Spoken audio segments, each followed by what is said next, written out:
आज हम श्री ईशोपनिषद की 17वें श्लोक को पढ़ रहे हैं।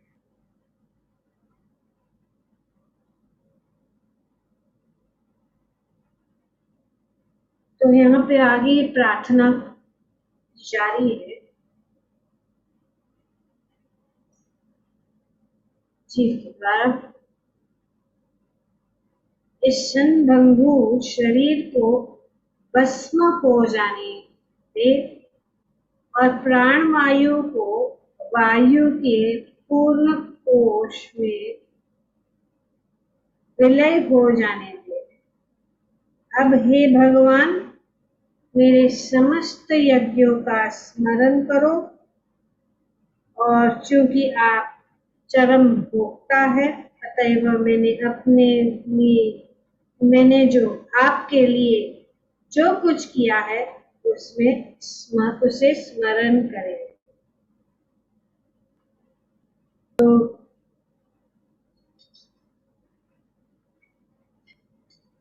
इस मंत्र में जीव अपना भौतिक शरीर तथा भौतिक वायु को त्याग कर ईश्वर के आध्यात्मिक साम्राज्य में प्रवेश करने के लिए प्रार्थना कर रहा है। ये प्रार्थना है। भक्त भगवान से प्रार्थना करता है कि वे उनके कार्यकलापों तथा यज्ञों का स्मरण करें जिन्हें उसने अपने भौतिक शरीर के भस्म होने के पूर्व संपन्न किया था। तो भगवान को प्रार्थना ये हो रही है कि आप जो है मेरी उन कार्यकलापों का आप स्मरण करें, आप भूल मत जाना। जो भी मैंने कार्य किए हैं, आपकी पूजा की है, आप यज्ञ की है, आपकी जो सेवा की है, उसको आप भूल मत जाइएगा। ये मेरी प्रार्थना। यह प्रार्थना वह मृत्यु के समय अपने विगत कर्मों तथा अपने चरम लक्ष्य की पूर्ण चेतना रहते हुए करता है। तो मृत्यु के समय ये सबसे महत्वपूर्ण समय हमारे जीवन का यही है, मृत्यु।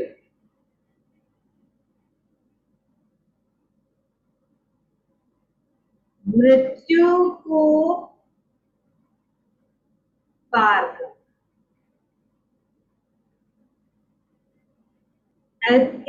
ऐसा समय और कोई हो ही नहीं सकता।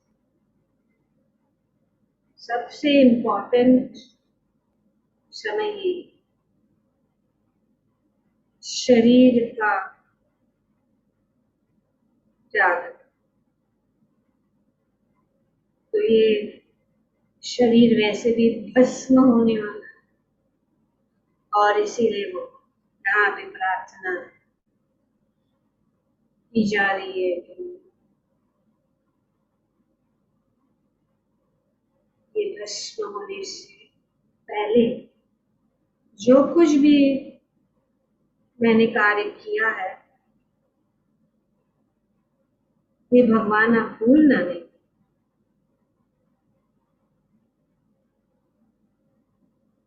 और ये पूर्ण चेतना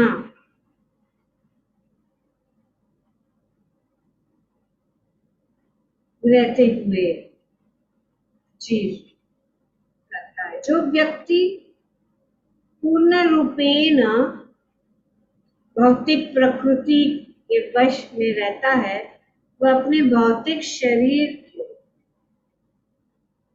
अस्तित्व काल के सारे जघन्य कार्यों का स्मरण करता है और उसके फलस्वरूप मृत्यु के बाद वह दूसरा शरीर प्राप्त करता है या दूसरा शरीर पाता है। तो ये मृत्यु के समय ये पूरा स्मरण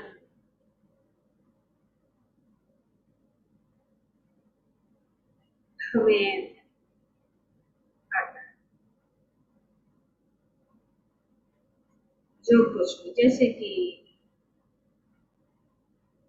हम यहाँ देखते हैं कि भगवद गीता में भी यही बात बताई गई है, यम यम वापि स्मरण भाव त्यजति अन्ते कलेवरम तम तम एवैति कौन्तेय सदा तद भाव भाविता। ये बहुत इंपॉर्टेंट बात यहाँ पे, ये निश्चित होगा कौन सा शरीर हम प्राप्त करेंगे। यम यम वापि स्मरण भाव। भगवान कहते हैं कि हे कुंती पुत्र, जब मनुष्य शरीर त्याग करता है तो वह अपने अस्तित्व की जिस दशा का स्मरण करता है तो उसे निश्चित ही प्राप्त होती है। तो ये मृत्यु का समय बहुत महत्वपूर्ण है कि वही जो है, जैसे कि मन जहां पे होगा, मन ही हमें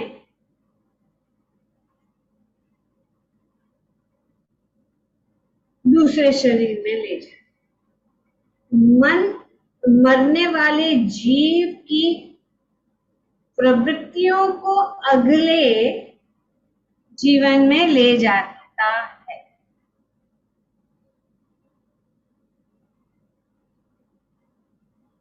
तो ये बहुत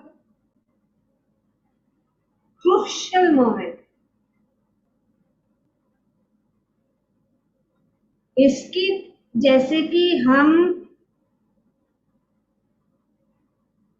साल भर स्कूल में पढ़ते हैं और जो अंतिम परीक्षा वो निर्णय करती है कि आगे कहाँ जाए, वहीं पड़े रहेंगे कि हम आगे बढ़े।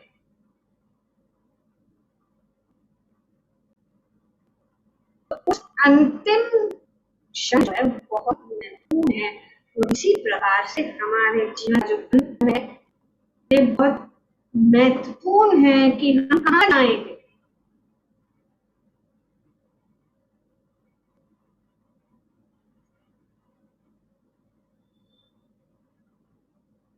ये अंत कलेवर,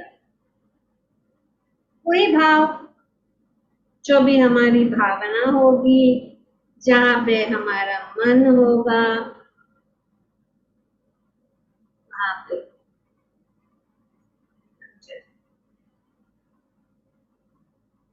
इसीलिए पूरा जीवन उसी क्षण के लिए तैयारी है, क्योंकि हम जानते हैं कि जब हम इस शरीर को त्यागते हैं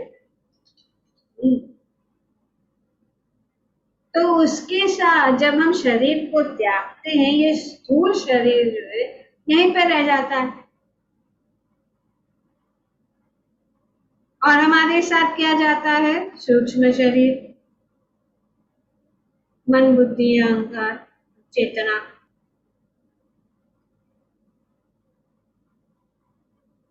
तो इसके कारण मन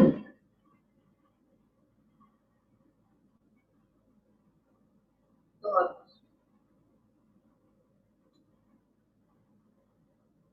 महत्वपूर्ण है और यहाँ पे ये स्पष्ट रूप से प्रार्थना की जा रही है, क्योंकि एक ही अगर हम परम गति को प्राप्त करना चाहते हैं तो एक ही रास्ता है, वो भक्ति। और ये भक्ति की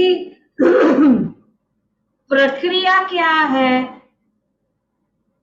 भक्ति की प्रोसेस क्या है कि हमारा इस सूक्ष्म शरीर की का शुद्धिकरण,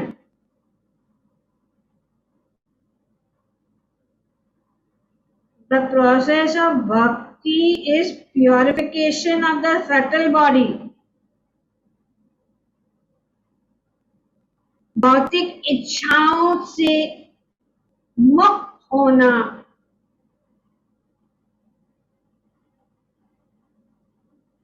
और जब हम भौतिक इच्छाएं, जब हम अपना ये सूक्ष्म शरीर, हमारा मन में ये भौतिक इच्छा नहीं रहेगी, हम भौतिक इच्छाओं से मुक्त नहीं रहेंगे और हमारी जो इच्छाएं हैं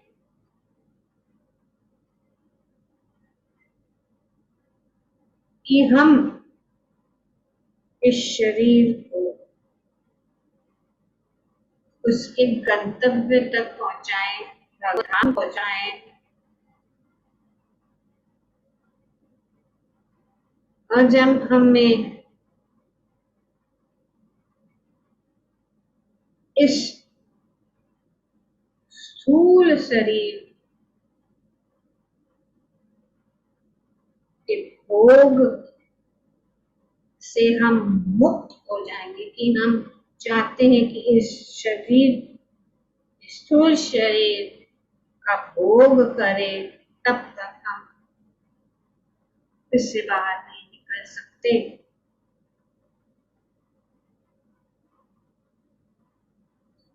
तो इसीलिए जब ये शरीर भस्म हो जाए, ये मृत्यु के समय अगर हमारा ध्यान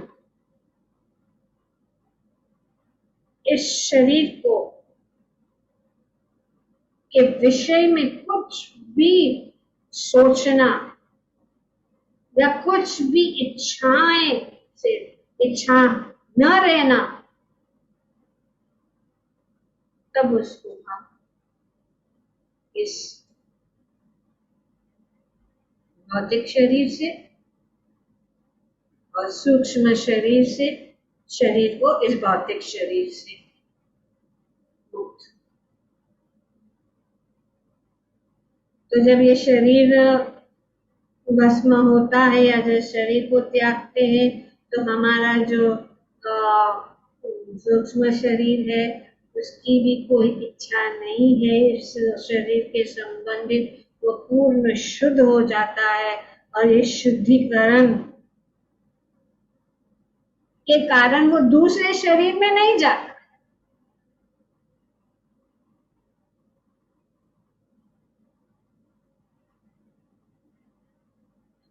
तो इसी रूप से वो इस भव सागर से बाहर निकल जाता है।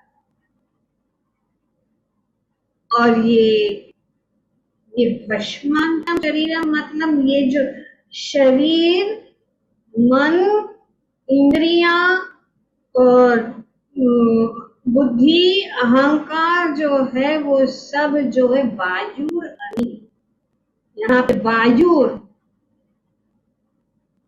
तो प्राण वायु जो है वो पूर्ण कोश वायु और इस एलिमेंट में मिक्स हो जाता है, मर्ज हो जाता है, और क्या रहता है सिर्फ आत्मा।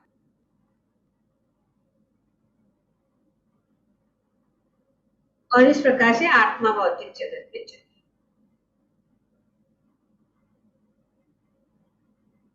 तो यह शरीर को त्यागना मतलब इस भौतिक जगत से संबंधित जितने भी भोगने की इच्छा है उसको त्यागना। वायुरनिलम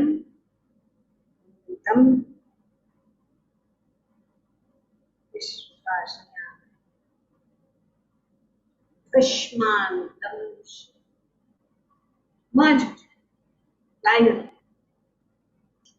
प्राणवायु और वायु अलग अलग शुद्धार्थ एक अवस्था। तो ये कैसा होता है, यहाँ पे बताया जा रहा है। तो रास्ता ये यम यम वापी,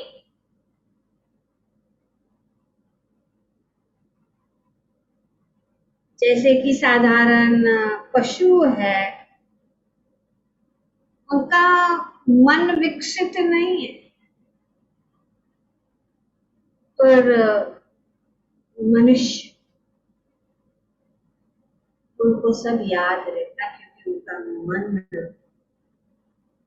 विकसित है। जिस प्रकार से यहाँ पे उदाहरण दिया गया, सब कुछ उसको याद आता है मृत्यु के समय। जिस प्रकार से सपना,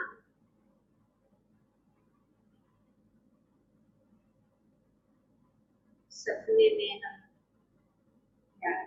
जैसे कि रात्रि के सपनों की तरह स्मरण कर सकता है। जैसे हम सपना देखते हैं रात्रि को, तो उसका स्मरण हो जाता है। फलतः उनका मन भौतिक इच्छाओं में अधिभारित रहता है। अतएव वह आध्यात्मिक शरीर प्राप्त करके आध्यात्मिक जगत में प्रवेश नहीं कर सकता। अगर भौतिक चीजों में अगर मन फिक्स है तो क्या होगा, वो आध्यात्मिक जगत में प्रवेश नहीं कर सकता। तो मन बहुत कहाँ होगा मृत्यु के समय, ये बहुत। और ये सब जो कार्य हम कर रहे हैं, ये जो विधियां जैसे कि आगे बताया गया है, भक्तिमय सेवा की क्रियाएं, ये क्रिया है।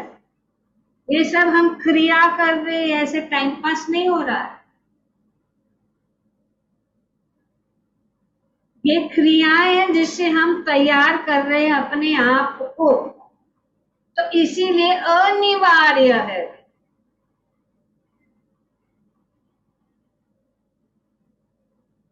अगर हम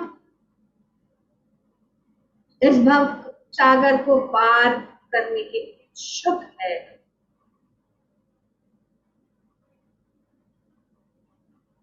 तो ये बहुत है।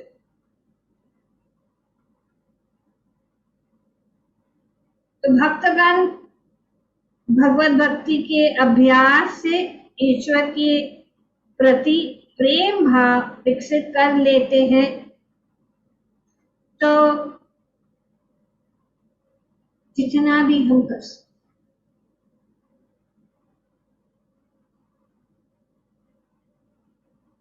वो कभी नहीं नष्ट नहीं। भक्ति भगवान के साथ संबंधित चीज है, तो क्योंकि ये भगवान के साथ संबंधित है, शाश्वत है, हमेशा के लिए है। अगर हम थोड़ा सा भी अगर करें वो हमेशा के लिए रहेगा।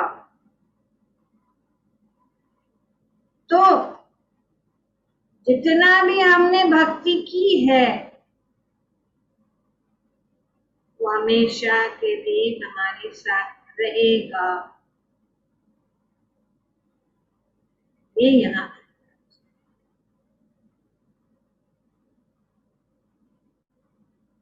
तो मान लो कभी कभी होता है मृत्यु के समय स्मरण नहीं होता है। मृत्यु का समय इतना कष्टदायक होता है कि किसी कोई बड़े बड़े भक्त को भी उस समय भगवान का स्मरण नहीं हो सकता। तो उनका क्या, पर यहाँ पे बताया गया है ब्रह्म वापी स्मरण भाव।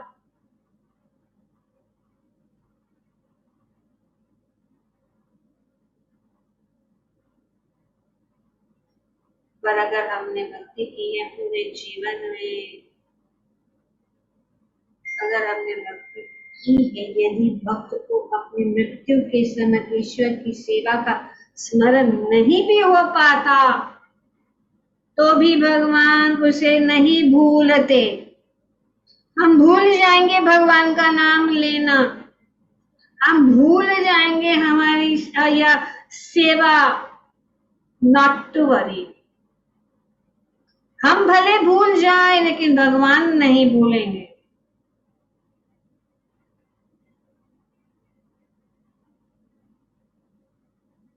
ये प्रार्थना भगवान को भक्त के यज्ञों का स्मरण करने के लिए की जाती है, किंतु यदि इस प्रकार से स्मरण न भी कराया जाए तो भी भगवान अपने शुद्ध भक्त द्वारा की गई भक्तिमय सेवा को नहीं भूलते। तो इसीलिए जब हमारा स्वास्थ्य अच्छा है, जब हमारी इंद्रिया ठीक है, जब हमारा मन ठीक है, हम देखते हैं कुछ भक्त जो है उनका मन भी बदल जाता है। मृत्यु के समय में क्या होता है किसी को कुछ पता नहीं। ऐसा नहीं सोचना चाहिए बहुत समय है, अभी आराम कर ले, लेकिन अभी समय है। जितना भी हो सके हमें करना है, करना है, करना है अपनी शक्ति के अनुसार, अपने परिस्थिति के अनुसार। हर एक का हम दूसरों का नकल नहीं होता, पर हमारी परिस्थिति के अनुसार हम जितना भी करें कोशिश जारी रखनी चाहिए, हमें पीछे नहीं हटना चाहिए। यहाँ पे भगवत गीता का भी प्रमाण दिया जा रहा है कि अगर हम भक्ति में कितने भी भक्ति में आ गए मतलब हम मार्ग पे पहुंचे, मार्ग से हटना नहीं है, भक्ति के मार्ग से कभी भी हटना नहीं है। मैं तो अभी भक्त था लेकिन अभी भक्ति नहीं कर सकता हूँ, मैं इतना गिरा हुआ हूँ, मैं इतना छोटा हूँ, मुझे कोई इंटरेस्ट नहीं है, मैं क्या करूँ। ऐसा भक्ति के मार्ग पर रहना अपने आप। अगर हम में जितनी भी त्रुटियां हैं, जितनी भी दोष है, उनकी परवाह किए बिना भक्ति के मार्ग से दोषों के साथ भी हमें चलते रहना, लंगड़ते लखड़ते चलते रहना। भगवद गीता में ये बता 9वें अध्याय के 30 श्लोक,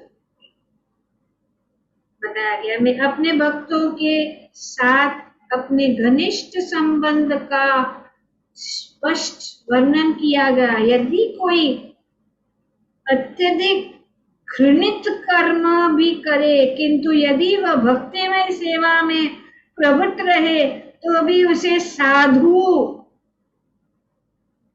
सहसा मानना चाहिए। इसका ये सबको साधु, ये साधु है, अरे पर ये तो सबसे दुष्ट है, उसको साधु साधु है भगवान के, उसको साधु मानना चाहिए, क्योंकि वह अपने संकल्प में टिक ठीक तरह दृढ़ बना हुआ है। दृढ़ रहना है, संकल्प में भक्ति करनी है। बुरे कार्य भी हो जाते हैं हमसे, हम बहुत ही अवगुणों से भक्ति कर रहे हैं, पर भगवान कहते शिप्र, जल्दी ये सब चले जाएंगे। वह तुरंत सदाचारी बन जाता है और चिर शांति प्राप्त करता है। एक कुंती पुत्र निर्भीक होकर घोषित कर दो कि मेरा भक्त कभी नष्ट नहीं होता। न मे भक्तः प्रणश्यति, भगवान कहते हैं कि एक कुंती पुत्र कौन्तेय प्रतिजानी ही, डिक्लेयर करो, घोषित करो, न में भक्त प्रणश्यति, कि मेरे भक्त कभी का विनाश कभी नहीं होगा, मेरे भक्त जो है नष्ट नहीं होंगे।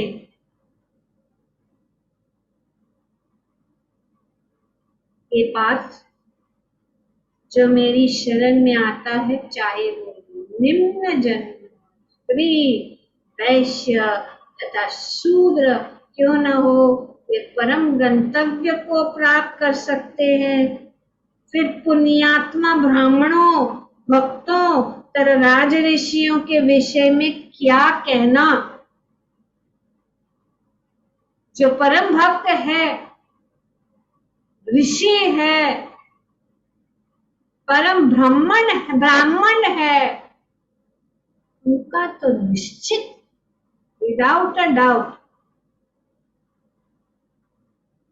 निम्न दुराचारी व्यक्ति को, इसीलिए इस दुख में नश्वर शरीर में आने के पश्चात तुम मेरी प्रेममयी सेवा में लगे रहो। तो इसीलिए भगवान यहाँ पे कहते हैं कि आप यही कार्य करो जो मैं कहता हूं। तो भगवान क्या कहते हैं, भगवान कहते मन मना भव मत, तो मन को मुझ में लगे। क्यों भगवान के, ये मन ही है जो हमें ले जाएगा आगे। तो इसीलिए भगवान कहते हैं कि ये दुख में नश्वर संसार में आने के पश्चात तुम मेरी प्रेममयी सेवा में लगे रहो, अपना मन सदैव मेरे चिंतन में लगाओ, मेरे भक्त बनो, मैं मुझे नमस्कार करो और मेरी पूजा करो। ये रास्ता है, बाकी का कुछ मत सोचो। मन को किस प्रकार से भगवान की शरण में लाए, मन को किस प्रकार, मन को, क्योंकि ये मन ही सबसे बड़ा प्रॉब्लम है। मन मना वर्म भक्तो मध्याजी, इस प्रकार मुझ में पूर्णतया लीन रहने पर तुम निश्चित रूप से मुझे प्राप्त या मुझे मेरे पास आओ।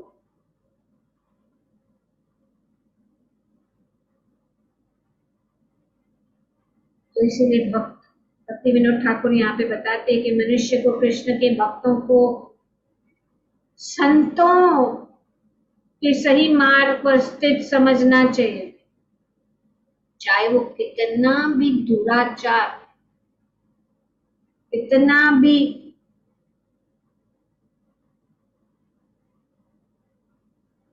दुष्चरित्र,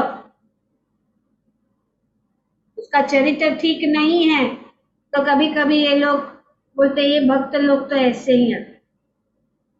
सब लोग, हम भी सोचते हैं ये भक्त कैसा है, इसमें कुछ आचरण नहीं है,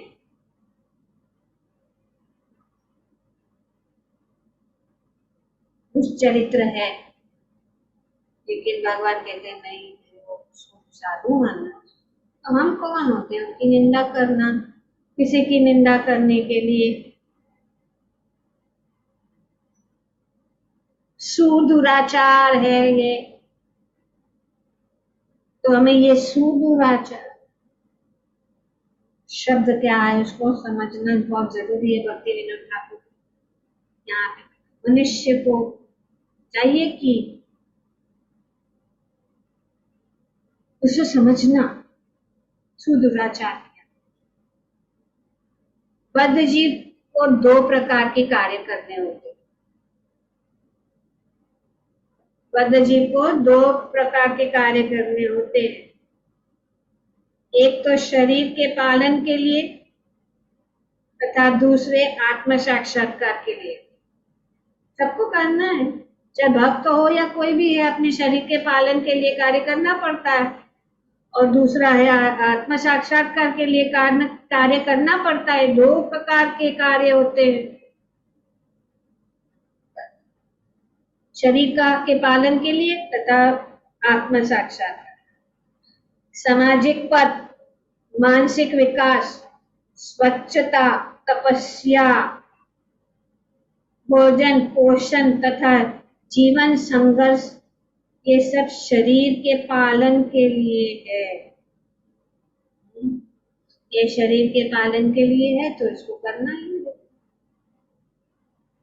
मनुष्य के कार्यकलाप का उस भाग जो आत्म साक्षात्कार के लिए किया जाता है, वह उसके भक्त होने के कर्तव्य के अंतर्गत संपन्न होते हैं, और इसके लिए मनुष्य को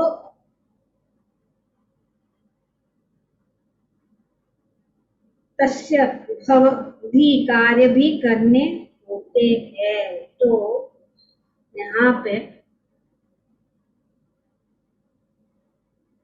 कभी कभी भौतिक कार्य भी करने पड़ते, तो इसी कारण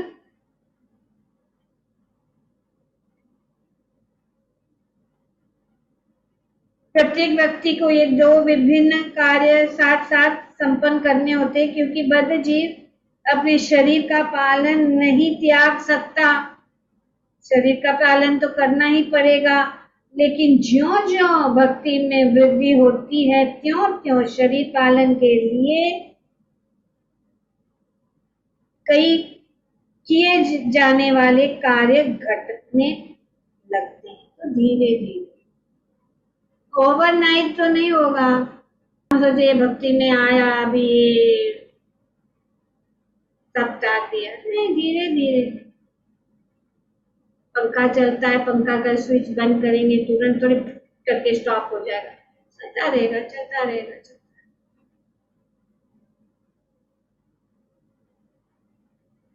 तो हम सब भवरोगी हैं, हम बहुत रोग से, हमारा जो बुखार है वो बहुत ऊंचा गया है, वो तो उतरता ही नहीं, लेकिन जो उतारने की कोशिश कर रहा है वो क्या तुरंत उतर जाएगा? धीरे धीरे धीरे उतरेगा।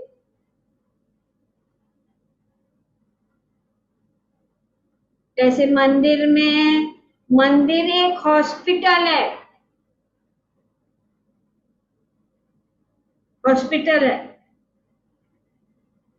तो बहुत सारे भक्त लोग हैं, कुछ ब्रह्मचारी है, ये सब आए हैं इस हॉस्पिटल में इस भवरोग से मुक्त होने के लिए, लेकिन वो पूर्णतया वो जो है मुक्त नहीं हो गए हैं, पर वे मार्ग पे कोशिश कर रहे। तो हम देखते हैं ये तो भगवा कपड़ा पहन रहा है, वो ऐसा बात कर रहा है, ऐसे बिहेव कर रहा है, या ज्ञानता के कारण। ऐसा नहीं है। इसीलिए भगवान कहते वो जो है साधु है, वो भौतिकवादी व्यक्ति से भी उनमें अगर कोई दोष भी है तो भौतिकवादी व्यक्ति से भी वो बेहतर है, क्योंकि वो मार्ग पे है। वो लोग तो मार्ग को भी नहीं देख पा रहे, वो मार्ग पे भी नहीं आ रहे, तो उनकी अच्छाई और उनका जो बड़प्पन जो है व्यर्थ है, क्योंकि शारीरिक स्तर पर है।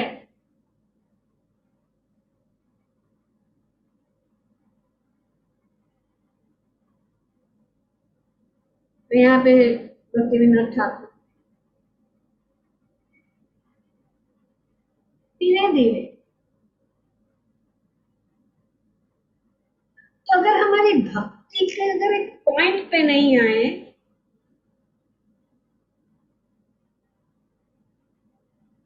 जब तक भक्ति का अनुपान सही बिंदु तक नहीं पहुंच जाता, तब तक सदा कदा संसारिकता का प्रदर्शन हो ही जाता है।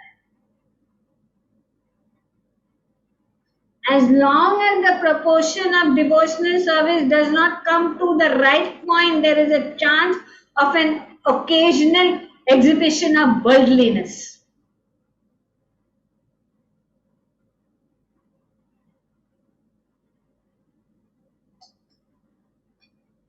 तो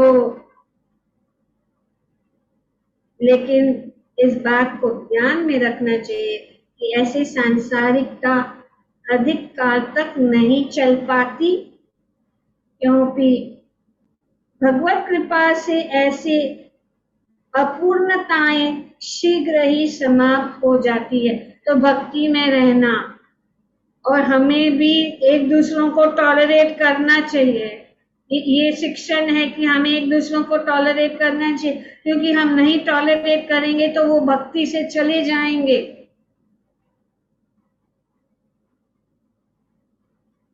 और अगर वो चले जाएंगे फिर तो हमारा लॉस्ट हो जाएंगे। कभी कभी होंगे कैसे कैसे लोग इस्कॉन में आते, कैसे कैसे लोग हैं, वो अथॉरिटी कुछ उनको कहते नहीं, अथॉरिटी जानते कि भगवान की वाणी को हमें फॉलो करना है। भगवान अगर कह रहे तो उसको रहने दो, उसको करने दो, उसको चांस देने दो। लेकिन अगर किसी को चांस भी दिया, चांस देते रहो, चांस देते रहो, तो फिर भी नहीं सुधरता, तो फिर उसको बोला जाता है कि भाई तू कुछ कर। क्योंकि कभी कभी ऐसे कुछ कारण वो जो संसारिकता उसमें आ जाती है, कुछ अवगुण दिखाई देते, उसको ज्यादा सीरियसली नहीं लिया जाता आध्यात्मिक स्तर पर। क्योंकि अरे भाई, लोगों को आध्यात्मिकता के मार्ग पे ही आना एक कितना बड़ी बात है। भौतिकवादी लोग जो भी कहना चाहते कहो, लेकिन हमें शास्त्र का अनुसार चलना है। भगवान क्या कह रहे हैं उसके अनुसार हमें चलना।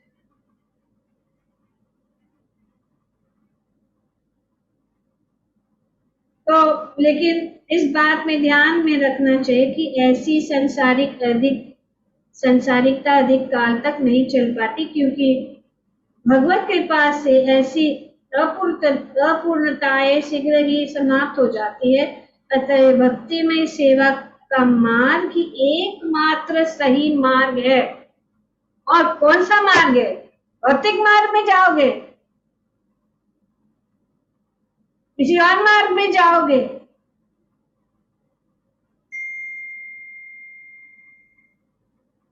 ये हमारे आचार्यों का शिक्षा।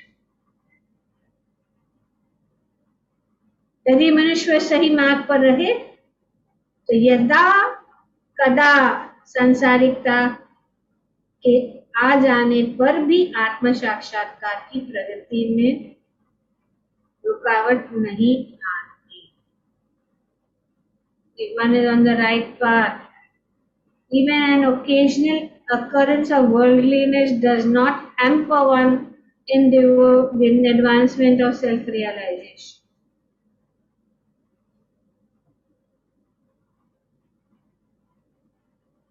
मायावादी उनको तो ये प्राप्त भी नहीं, जो ब्रह्म ज्योति के पीछे भाग रहे हैं, क्योंकि वे भगवान को मानते नहीं है। मायावाद जो है, मायावादी जो है, वे भगवान को मानते नहीं है।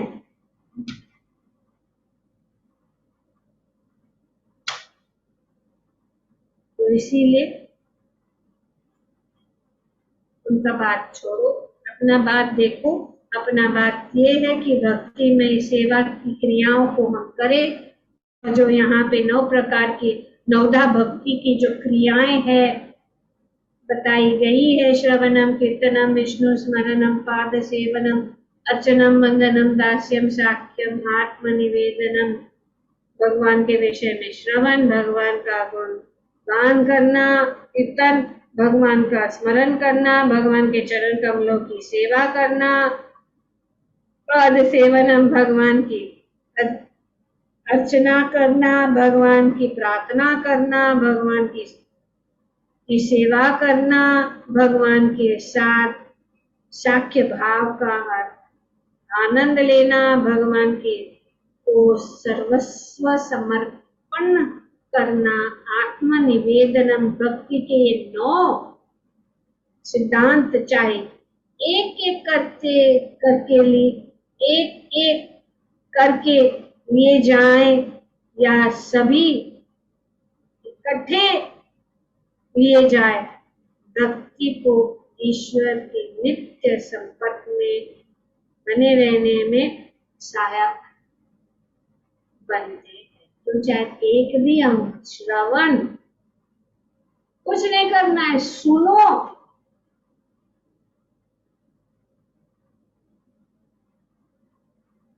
पार करना। इस प्रकार जीवन के अंत में भक्त भगवान का स्मरण आसानी से कर सकता है। इन 9 सिद्धांतों में से किसी एक को ग्रहण करके निम्नलिखित सुविख्यात भक्तों ने सर्वोच्च सिद्धि प्राप्त की।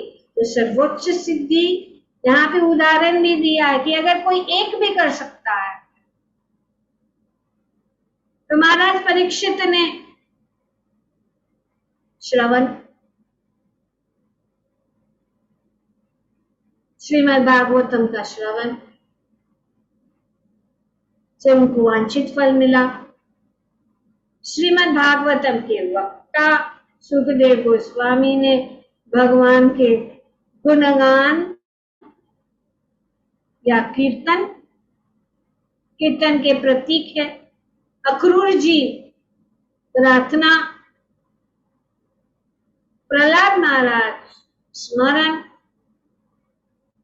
पृथु महाराज अर्चना, लक्ष्मी जी ने भगवान के चरण कमलों की सेवा करके सिद्धि पाई, हनुमान जी ने भगवान की निजी सेवा करके वांछित फल प्राप्त किए, अर्जुन ने भगवान की मित्रता द्वारा वांछित फल प्राप्त किए, महाराज बलि ने भगवान को अपना सर्वस्व अर्पित करके वांछित फल प्राप्त किया। तो ये उदाहरण भी दिया कि एक चीज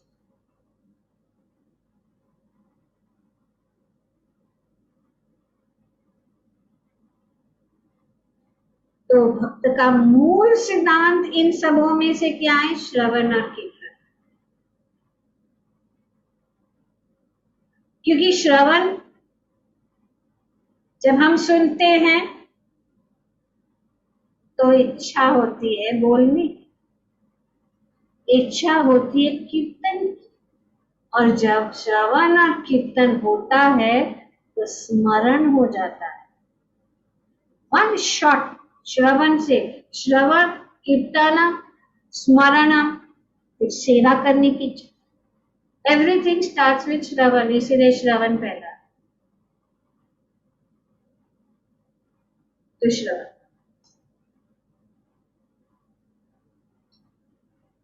तो परीक्षित महाराज ने यही प्रश्न पूछा है कि मरनाशील और मरनासन।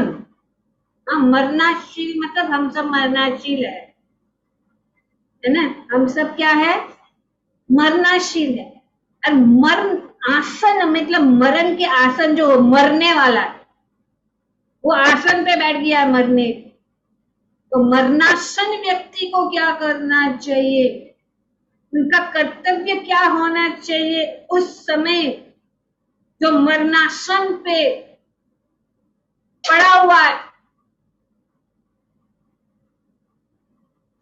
तस्मात् भारत सर्वात्मा भगवान ईश्वरो हरि श्रोतव्य कीर्तितव्यश्च स्मरतव्यश्च चेच्छाप्तभयम्।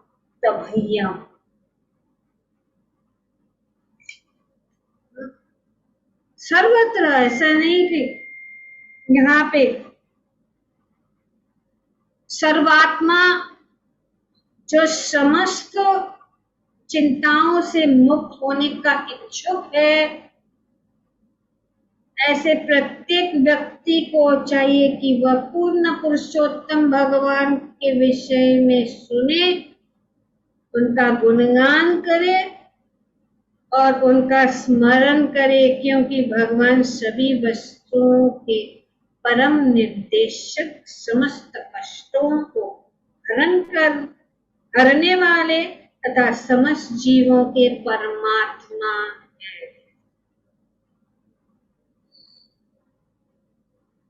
तस्मात्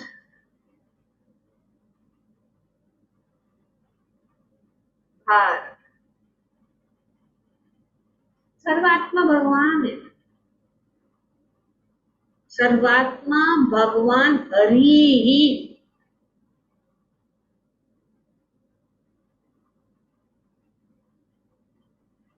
हरि मतलब जो हमारे शरीर दुखों को हर लेते का एक नाम हरि है। तो कॉन्टेक्स्ट ने हरि यूज किया है, कॉन्टेक्स्ट।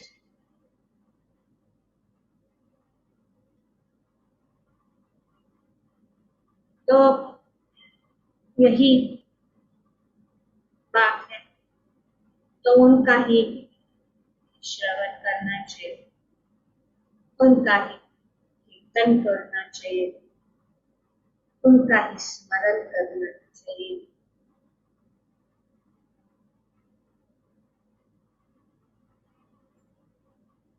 तो जो कोई भी इच्छा है, अभयम, मुक्त होना चाहते हैं इन सभी कष्टों से, सुख और मृत्यु के समय हरि का नाम,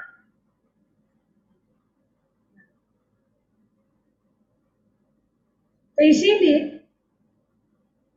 जीवन को इस तरह डालना चाहिए कि एक पल भी व्यर्थ गवाए बिना वह दैवी कार्यकलापों में लगा रहे।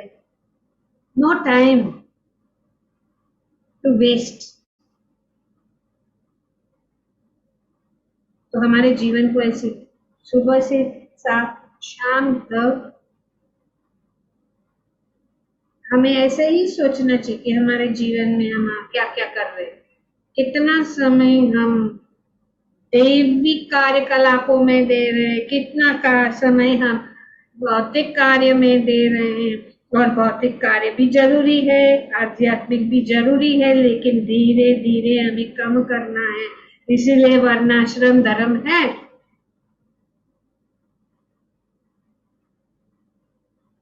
ब्रह्मचार्य, गृहस्थ, वानप्रस्थ, संन्यास।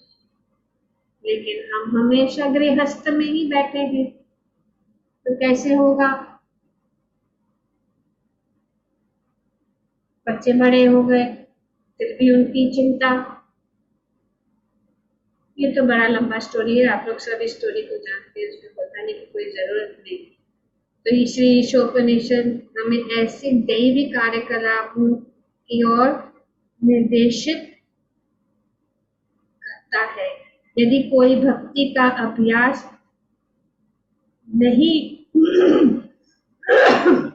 यदि कोई भक्ति का अभ्यास नहीं हो जाता, तो वह मृत्यु के समय क्या स्मरण कर पाएगा, जब शरीर छिन्न भिन्न हुआ रहता है और वह किसी तरह परम शक्तिशाली भगवान से अपने यज्ञों का स्मरण करने के लिए प्रार्थना कर सकेगा। कैसे हम करेंगे? प्रार्थना भी कैसे करेंगे अगर हमारा शरीर ऐसा होगा?